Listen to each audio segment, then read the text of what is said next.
Hey guys, welcome to this week's Coffee and Conversation, where we're going to discuss one of the great lies that we tell ourselves. I can't afford to get divorced. Housing prices, this, that, equity, losing half of my retirement, so on and so forth. I've had two of these conversations in the last week or so. Can you afford to stay married is really the question. I would argue you can't afford to stay married and be miserable. There's a reason men die younger than women. There's a reason men have 4 times the suicide rate of women. And I can tell you from all the men that I've worked with, the other side of divorce and all of that pain is an amazing life, because you've started prioritizing yourself. You've started taking care of yourself. And there's a whole different energy which you will find attracts better quality people. So can you afford to stay in an unhappy marriage? Because it impacts you every aspect of your life. It kills your joy. You're not showing up at work the way you should because you're miserable. You might even be miserable at work.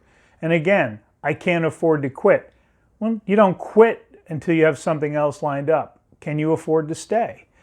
Again, we like to tell these lies to ourselves, these absolutes. And what you're doing is not prioritizing yourself. We're going to do the next video, is she even your wife? Because she might just be a roommate and not even a good one. Can you afford to stay married, stay miserable, borderline depressed, and have a shitty life? All for the sake of saving your retirement? Not having to deal with selling the house and dividing assets? You know, there's an old joke, why is divorce so expensive? Because it's worth it. Now, it's worth it to put in the work and get to a version 2.0 relationship. Don't get me wrong. That's what we try to help men do. However,